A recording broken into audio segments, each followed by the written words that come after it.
अस्सलाम वालेकुम रहमतुल्लाहि व बरकातुहू। आज मैं 7 ऐसी चीज़ें बताऊंगा जिससे आप बहुत तेज़ी से अपना वज़न कम कर सकते हैं। अगर आपकी बैली निकली हुई है, आपका मोटापा है, आप समझते हैं कि आपको मोटापा है, तो आपको मेल हो फीमेल हो, मर्द हो औरत हो, तो बहुत तेज़ी से आप अपना वज़न कम कर सकते हैं। तो सबसे पहले ये ज़हन में रखें कि हमें अपना खाने पीने का टाइम टेबल होना चाहिए। अपना एक टाइम टेबल बनाएं कि हमने सुबह कितने बजे सुबह का नाश्ता करना है, कितने बजे हमने दोपहर का लंच करना है और कितने बजे हमने रात का खाना खाना है। ये चीज़ें बहुत ज़रूरी होती हैं हमारी ज़िंदगी में। अगर हम वक्त पर खाना नहीं खाते तो हमारे सारा निज़ाम मैदे का साथ डिस्टर्ब हो जाता है। तो सबसे ज़रूरी यही है कि अपना एक टाइम टेबल बनाएं कि हमने किस वक्त नाश्ता करना है, किस वक्त दोपहर का खाना खाना है और किस वक्त हमने रात का खाना खाना है। तो ये चीज़ें बहुत ज़रूरी है। दूसरी चीज़ कि हमें अपनी आप को फिट रखने के लिए, अपने आप को सेहतमंद रखने के लिए वॉक का होना बहुत ज़रूरी है। अपनी ज़िंदगी में लेज़ीपन अपनी ज़िंदगी से निकाल दें। अपनी हम सारा दिन अपने लिए करते हैं या अपनी फैमिली के लिए काम करते हैं, लेकिन कम से कम हम 1 घंटा अपने सेहत के लिए निकालें। सिर्फ़ 1 घंटा 1 आवर अपनी सेहत के लिए निकालें। उसमें आपने क्या करना है कि आपने हल्की-फुल्की वर्जिश करनी है, वॉक करनी है, ठीक है? तो ये आपके लिए बहुत ज़रूरी है। अभी मैं आपको 7 ऐसी चीज़ें बताऊँगा जो आप अपनाकर अपना वज़न बहुत तेज़ी से दिनों में कम कर सकते हैं। तो सबसे पहले नंबर मैं आपको दूँगा पानी का। पानी, पीने वाला पानी। तो कुछ लोग इसको बहुत कम पीते हैं, स्पेशली सर्दियों में। नहीं, ये हमारी ज़िंदगी के लिए बहुत ज़रूरी है। तो जब तक आप पानी नहीं पिएँगे, आपका मोटापा कभी कम नहीं होगा, आपका कभी वेट लॉस नहीं होगा। इसलिए पानी को एक ज़िंदगी का हिस्सा बना लें। अगर आप इसको गर्म पानी पीते हैं, नीम गर्म या गर्म पानी पीते हैं, फिर तो बहुत बेहतर है ना। अगर आप गर्म पानी पीते हैं, चुस्की लगाकर चाय की तरह, कभी आपके ऊपर मोटापा नहीं आ सकता, कभी आपका मैदे का निज़ाम ख़राब नहीं होगा, कभी आपको कब्ज़ नहीं होगी, ठीक है। गर्म पानी हाइड्रेशन नहीं होने देता। तो गर्म पानी पीने से आपकी आंतड़ियों की हर वक्त सफाई रहती है, आपके मैदे की सफाई रहती है। आपकी आंतड़ियों से जो प्रोसेस होता है खाना हज़म होने के बाद, तो वो नाड़ियों की तेज़ी से सफाई होती रहती है आंतड़ियों की। जब आंतड़ियों की सफाई रहेगी तो पेट में गैस गैस नहीं बनेगी। जब पेट में गैस नहीं बनेगी तो मोटापा नहीं आएगा। इसलिए गर्म पानी अपनी ज़िंदगी का एक हिस्सा बना लें।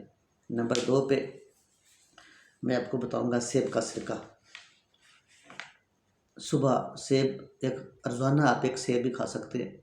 एक सेब बहुत ज़रूरी है, इसमें बहुत ज़्यादा एसिटिक एसिड होता है, जो मोटापे के लिए बहुत अहम है। हमारी ज़िंदगी में जितने भी ये जिस्म के अंदर फालतू मादे हैं, फालतू चर्बी है, सेब उसके लिए बहुत ज़बरदस्त है, एसिटिक एसिड है इसमें। तो ये सेब जो है, ये आप सुबह नाश्ते के तौर पर भी खा सकते हैं, या आप इस तरह करें कि सेब का सिरका ले लें बाज़ार से, एक बोतल अच्छी किसी कंपनी का। तो सुबह एक गिलास गर्म पानी का करें, उसमें 1 चम्मच आप डाल लें सेब के सिरके का। हाँ, इसमें आप अपने ज़ायके के लिए शहद भी मिला सकते हैं, 1 चम्मच, छोटी चम्मच मिला लें, टीस्पून, या बड़ी चम्मच हाफ़ मिला लें शहद। लेकिन असल मेन चीज़ मैं बता रहा हूँ आपको कि सेब का सिरका। तो सुबह निहार मुँह सेब का सिरका रोज़ाना 1 गिलास पिएँ, तो कभी भी आपको मोटापा नहीं आ सकता। ये फालतू चर्बी जिस्म के अंदर नहीं बढ़ने देगा। तो सेब का सिरका बहुत ज़रूरी है। ये यूरिक एसिड को भी कम करता है, ये फालतू चर्बी को भी कम करता है, ये जिस्म के अंदर जितनी फालतू गंदगी है उसको ख़त्म करता है। तो सेब का सिरका बहुत ज़रूरी है। नंबर 3 पे आएगा सलाद। हम लोग दोपहर को लंच करते हैं, कितना-कितना खाना खा जाते हैं आगे से। तो स्पेशल एक प्लान होता है कि दोपहर के हमारे खाने में क्या चीज़ हो। तो मैं आप लोगों को मशवरा दूँगा कि दोपहर के खाना जो आप मील खाते हैं रोटी के साथ सालन वगैरह, उसको छोड़ दें। उसकी जगह पे आप सलाद रख लें। सलाद में खीरा भी आप इस्तेमाल कर सकते हैं और बंद गोभी के पत्ते भी, मूली भी, गाजर भी। लेकिन मैं आज आपको जो बताऊंगा उसमें खीरा और बंद गोभी के पत्ते हैं। इसमें वाफिर मिकदार में फ़ाइबर होता है, फास्फोरस होती है, ठीक है, और खीरे में 80+5% है, तो इसमें पानी होता है, तो ये कभी भी आपका वज़न बढ़ने नहीं देगा। इसको अपनी ज़िंदगी का हिस्सा बना लें, कोई मुश्किल चीज़ नहीं। और आजकल तो ऐसा निज़ाम चल रहा है कि इतनी टेक्नोलॉजी आ गई है कि खीरे हमें पूरा साल मिलते हैं। पहले वक्त होता था 40 साल पहले के खीरे एक सीज़न के तौर पर मिलते थे, मार्च अप्रैल के बाद 2-3 माह के लिए। अब तो खीरे पूरा साल मिलते हैं। तो खीरे को अपनी ज़िंदगी का सलाद का हिस्सा बनाना, खीरे और बंद गोभी के पत्ते, तो इसके ऊपर आप अमल किया करें। आगे मैं आपको नंबर 4 दूंगा चटनी का, पुदीना और नारदाने की चटनी। तो इसको आप अपने खाने के साथ शामिल करें, पुदीना और नारदाने की चटनी। तो या तो इस तरह आप कर लें कि चटनी बना के फ्रिज में रख लें, हर खाने के साथ आप इसको थोड़ा थोड़ा अपने सालन के साथ लगा कर खाएं। या आप ऐसे भी कर सकते हैं कि 3 वक्त आप अगर खाना खाते हैं तो एक वक्त में तो पुदीने की चटनी शामिल कर लेना, उसी के साथ आपने सारा रोटी खानी है। तो जो पुदीना है ये इसमें मिंट होता है, ये आपके मैदे को ठीक करता है, मैदे में जमी गंदगी को दूर करता है, ये यूरिक एसिड के लिए बहुत बेहतर है, ये मैदे की तेज़ाबियत के लिए बहुत बेहतर है, ये मैदे की गैस के लिए बहुत बेहतर है। जब मैदे में गैस नहीं होगी, मैदे में तेज़ाबियत नहीं बनेगी, तो आपको मोटापा नहीं आ सकता। जब आपका मैदे का निज़ाम ख़राब होना है तो फिर जाके हमें मोटापा आता है। तो पुदीने की चटनी आपके लिए बहुत अहम है, इसको अपनी ज़िंदगी का हिस्सा बना लें। नंबर 5 पे मैं दूंगा सौंफ। ये बहुत अच्छी चीज़ है मैदे के लिए, ये हमें खाना हज़म करने में बहुत मदद देती है। सौंफ नींद को बेहतर करती है, सौंफ जिस्म के अंदर गंदगी को दूर करती है, सौंफ हमारे जहन को, दिमाग को तेज़ करती है, सौंफ से नींद बहुत बेहतर आती है। ये जिस्म के अंदर जितनी जमी हुई चिकनाई उसको ख़त्म करती है। इसमें बहुत सारे फ़ायदे हैं। तो मोटापे के लिए ये सौंफ आपके लिए बहुत ज़रूरी है। कोई मुश्किल चीज़ नहीं, बड़ी आसानी से हर पंसार की दुकान से मिल जाती है। इसको आप 2-3 तरीक़ों से इस्तेमाल कर सकते हैं। सबसे अच्छा तरीका है कि आप इसका फूह बना लें, फक्की बना लें। तो हर खाने के बाद आधी चम्मच लें इसको, हर खाने के बाद टीस्पून जो होती है ना, वो उस चम्मच की बात कर रहा हूँ। हर खाने के बाद हाफ़ टी स्पून इसको खाया करें। उसके अलावा इसको आप उबाल कर इसका पानी भी पी सकते हैं। 1 गिलास पानी में 1 टीस्पून सौंफ रात को भिगो दें, पानी में डिप कर दें, सुबह उस पानी को बॉयल कर लें। तो वो खाली पेट निहार मुँह इसको पिया करें। इससे बहुत तेज़ी से आपका वज़न कम होता है। तो सौंफ के बेशुमार फ़ायदे, लेकर मैं तो यहाँ उसी की बात करूँगा जो हमें वज़न कम करने में मदद देते हैं। नंबर 6 पे आएगा कलवंजी। ये कलवंजी के बारे में हमारे नबी हज़रत मोहम्मद सल्लल्लाहु अलैहि वसल्लम ने फरमाया कि सवाए मौत के हर चीज़ की शिफा है। तो हमें इसके ऊपर यकीन करना चाहिए, ईमान हमारा होना चाहिए कि वाकई कलवंजी में शिफा है। तो कलवंजी बहुत से तरीक़ों से खा सकते हैं। सबसे अच्छा तरीका है मिट्टी का बर्तन लें, उसमें आप कलवंजी मिट्टी का बर्तन लें साफ़ करके, उसमें कलवंजी की 1 चम्मच डाल दें। जितना आपने पानी सारा दिन पीना है तो उतना पानी उसमें डाल दें और उसको पानी को पिया करें। नंबर 2, अगर आपने डायरेक्टली कलवंजी पानी में नहीं भिगोनी तो कपड़े की पोटली बना के उसमें आप बांध कर भी उसमें डुबो सकते हैं, उसमें डिप कर सकते हैं, भिगो सकते हैं। तो वो पानी कलवंजी का पीना है। कलवंजी हमारे जिस्म के अंदर सब गंदगी को ख़त्म करती है, मैदे के निज़ाम को बेहतर करती है। इसके बेशुमार फ़ायदे हैं। उसके बाद आपको मैं बताऊंगा आखिरी चीज़ कि ये जो अजवाइन है, ये भी आपके लिए बहुत बेहतर है। आपको तो ज़िंदगी का हिस्सा बना लें। लेकिन यहाँ मैं आपको बताऊंगा जौ का, ठीक है।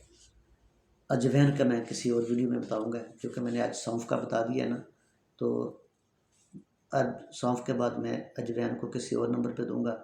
तो आज का जो आखिरी नंबर है वो है बार्ली, जौ।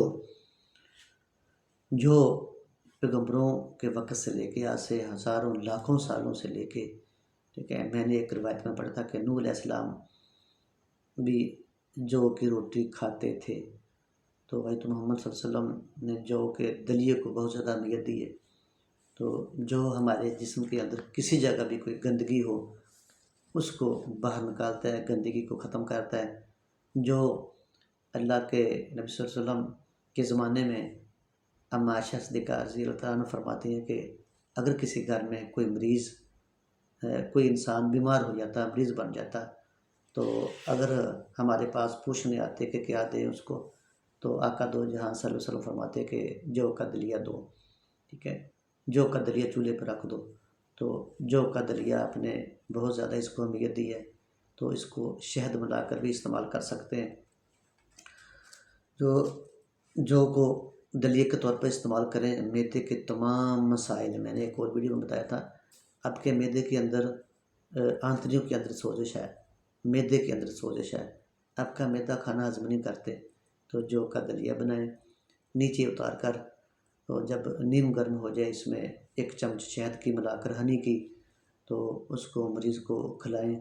इंशाअल्लाह 100% वो मरीज़ शफायाब होगा। तो जौ को गर्मी के सीज़न में जौ का आबे जो वो भी पी सकते हैं। रात को आप जौ बार्ली 1 गिलास पानी में या जितना आपने पानी पीना है उसमें भिगो दें, सुबह उसका पानी पिया करें। ठीक है, तो आबे जो वैसे भी जिगर के लिए बहुत फ़ायदेमंद है, मैदे के लिए बहुत फ़ायदेमंद है, नौजवान नस्ल जो उसके लिए बहुत ज़्यादा फ़ायदेमंद है। इसलिए जौ का जो दलिया है वो भी बहुत असरअंदाज करता है, बहुत ज़्यादा असर रखता है, बहुत ज़्यादा ताकत रखता है बीमारियों के ख़िलाफ़ लड़ने में भी और वज़न कम करने में भी। जब आपका मैदे का निज़ाम ठीक होगा तो कभी भी आपको मोटापा नहीं आ सकता। जब आपका मैदे का निज़ाम ख़राब होगा उसके बाद ही मोटापा आएगा। इसलिए ये मैंने 7 चीज़ें बताई हैं, पानी से लेके जौ तक।